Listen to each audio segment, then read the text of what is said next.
Sir మరి ఈ గడిచిన 3 క్షీరసాగర మథనం కార్యక్రమాలు దాదాపు 3 వారాల నుంచి ప్రతి ఎపిసోడ్‌లో మొదటి క్వెషన్ ఇదే అడగాల్సి వస్తుంది. ఏంటంటే దుబాయ్‌లో వరద, మొన్న చైనాలో వరద, జపాన్‌లోనేమో భయంకరమైనటువంటి భూకంపము, ఇప్పుడు బ్రెజిల్‌లో పరిస్థితి, జంతువులు, కార్లు, ఇండ్లు, రోడ్లన్నీ కొట్టుకుపోతున్నటువంటి పరిస్థితి. దీని పట్ల మీ స్పందన ఏంటి?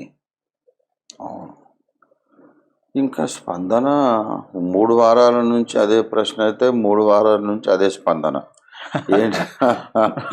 ఏంటంటే దక్షిణ బ్రెజిల్ మొత్తం కొట్టుకుపోయింది. పెద్ద పెద్ద వాహనాలు,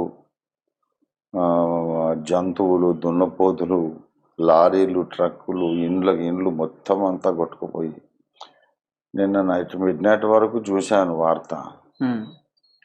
100 పీపుల్ డెడ్ అని, ఇంకా కొంతమంది గల్లంతైనారు. అంటే వాళ్ళు కూడా శవాలు దొరకలేదు, అందుకని గల్లంతైనారు అంటారు. ఇట్లాంటి ఉపద్రవాల్లో చనిపోయిన ఎగ్జాక్ట్ నంబర్ ప్రకటించారు, ప్రజలు భయభ్రాంతులు అయిపోతారని. ఇదంతా కూడా అంత్యకాల సూచనలే. సుప్రభువారు రాకముందు ప్రకృతి వైపరీత్యాలు, ప్రకృతి విలయాలు జరుగుతాయి, కరువులు, భూకంపాలు, ఈ ప్రళయాలు ఇవన్నీ వస్తాయి అనే సంగతి బైబిల్లో రాయబడి ఉంది. మరి మానవ ధర్మంగా మనం వాళ్ళ కొరకు ప్రార్థన చేయగలము. ఫస్ట్ ఆఫ్ ఆల్ ఎఫెక్టెడ్ ఏరియాస్లో ఉన్నటువంటి అందరూ, రక్షణ పొందిన దేవుని బిడ్డలు కానీ, రక్షణ పొందనోళ్ళు కానీ,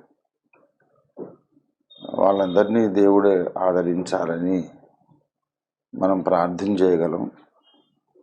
అయితే ఒకళ్ళు చనిపోతున్న వాళ్ళలో రక్షణ పొందకుండా వరదల్లో మునిగి చనిపోయిన వాళ్ళు అయితే అగ్నిగుండంలోకి వెళ్ళిపోతారు. వరదల్లో మునిగి చనిపోయినా వాళ్ళు నమ్మి బాప్తిస్మం పొందిన వాళ్ళైతే వాళ్ళు పరలోక రాజ్యంలో చేరతారు. ఆ విషయంలో అనుమానం లేదు. మరి ఏదో రకంగా ప్రకృతి విలయాల వలననో, యుద్ధాల వలననో, తెగుళ్ళ ద్వారానో మనిషికి మరణం అయితే వస్తుంది. ఎలాగైనా మరణం వస్తుంది, కానీ మరణం పొందకముందు రక్షణ పొంది, పాపక్షమాపణ పొంది, యేసుక్రీస్తు కార్చిన శిలువ రక్తం ద్వారా దేవునితో సమాధానపడి ఉండండి. మరణం ఏ రూపంలో వచ్చినా మీరు ధన్యులే అయిపోతారు అనే సంగతి మనం చెప్తున్నాం. దాన్ని వెటకారం చేయడం, ఎగతాళి చేయడం చేస్తున్నారు. సరే, ఎవరి నిర్లక్ష్యానికి ప్రతిఫలం వాళ్ళు అనుభవిస్తారు.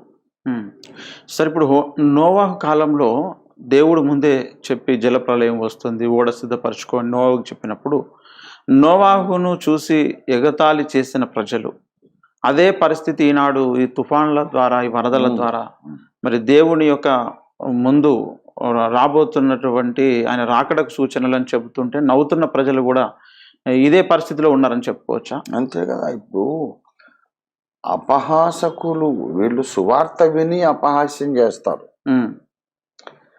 అయితే వీళ్ళు ఆపదలో పడ్డప్పుడు దేవుడు అపహాస్యం చేస్తాడని ఉంది బైబిల్లో. సామెతల గ్రంథము 1వ అధ్యాయము 25. నేను చెప్పిన బోధ ఏమియో మీరు వెనక త్రోసివేసితిరి, నేను గద్దింపగా లోబడకపోతిరి, కాబట్టి మీకు అపాయము కలుగున్నప్పుడు నేను నవ్వేదను. దేవుడు అంటున్నాడు, నేను నవ్వుతాను. మీకు భయం వచ్చినప్పుడు నేను అపహాస్యం చేసేదను. అది 27. భయము మీ మీదకి తుఫాను వలె వచ్చినప్పుడు, సుడిగాలి వచ్చినట్లు మీకు అపాయము కలుగునప్పుడు, మీకు కష్టమును దుఃఖమును ప్రాప్తించినప్పుడు నేను అపహాస్యం చేసేదను. చేస్తాను. ఇప్పుడు విత్తనం వేసేటప్పుడు జొన్నలు విత్తనం వేసాము, పంట కోసేటప్పుడు గోధుమలు వస్తే బాగుండని ఆశ పెడితే వస్తాయా? రావు. ఏ విత్తనం వేసామో అదే పంట వస్తుంది. దేవుడు ఎన్నో నిరూపణలు, ఆధారాలతో సత్య సువార్తను ప్రకటింపజేస్తుంటే ఏ ఆధారాలు లేని పొక్కిడి పురాణాలను, కల్పిత కథలను నమ్ముకుంటూ ఎక్కడ కూడా చారిత్రక ఆధారాలు కానీ, మరి పురాతత్వ శాస్త్ర తవ్వకాల్లో దొరికిన ఆధారాలు కానీ ఏమి వాళ్ళకి లేకపోయినా అదే చాలా గొప్పదని వాళ్ళు నమ్మి దాన్ని ప్రచారం చేస్తూ అనేక ఆధారాలతో కూడిన సత్య సువార్తను, ఎన్నో ఆధారాలతో కూడిన ప్రకటనను వాళ్ళు అపహాస్యం చేస్తున్నారు. అంటే జొన్నలు విత్తుతున్నారు వాళ్ళు. ఓకే. ఇంకోటి మళ్ళీ రేపు పొద్దున వీళ్ళకి ఇట్లాంటి కష్టాలు వచ్చినప్పుడు పైన దేవుడు నవ్వుతారు, భక్తులు నవ్వుతారు. ఉమ్.